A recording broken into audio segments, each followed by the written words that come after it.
All right, we're going to pick up where we left off with the talking about Usain Bolt and covariation in quantities. Like if we were in the classroom, this is something I would have my students do.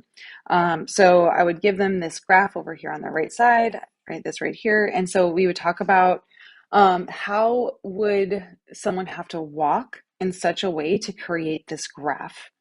And so here, I guess I did say in terms of rate of change, but also I would want us to be able to do it in terms of what I would call amounts of change. Kind of like on the last video, we could talk about speeding up, but then we also said, hey, every second he covers a larger amount of distance. So speeding up would kind of be more rate of change, and the every second he covers a larger amount of distance would be more amounts of change.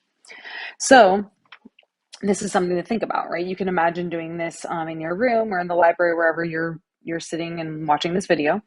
You would pick some place to be your like zero distance. Like what is, if you were standing right there, right, what would you be standing against? What's your reference point that you're using, right? And so if you were telling your buddy or you're telling a classmate to walk, how to walk in order to create this, the very first thing we would need to start with is where do they even start from?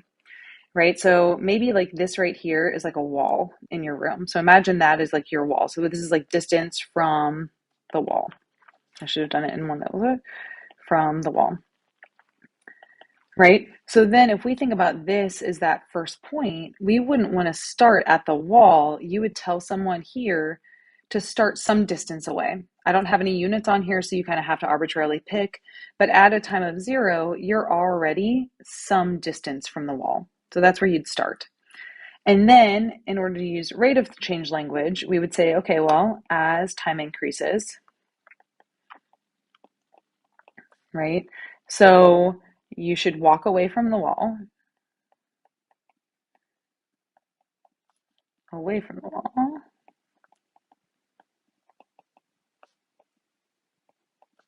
And I might say like at an increasing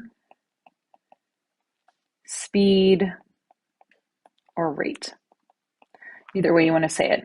So that would be the way that you'd right actually like tell someone, hey, go walk away from the wall, speed up as you do it, right? Walk away at an increasing speed. And so that would cover this first part. And then when you get to a certain distance from the wall, you just stop and you just stay there.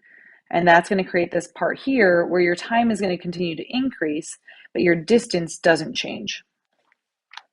So that would, the first one would cover your rate of change. But then if we wanted to break that up into like the amounts of change, we would say, and again, this is going to be very similar to the Usain Bolt. Hey, every second, walk a larger distance,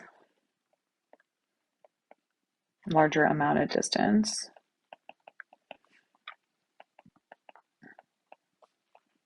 away from the wall.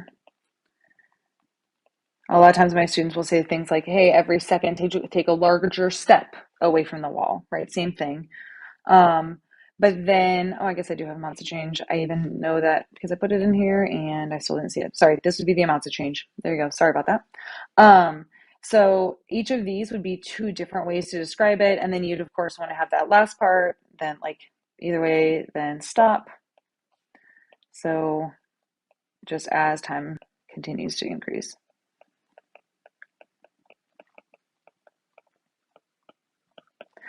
Right? So both of those, like this would cover the first part in terms of rate of change, this would cover it in terms of amounts of change, and then that one would cover both of them for that last piece up here.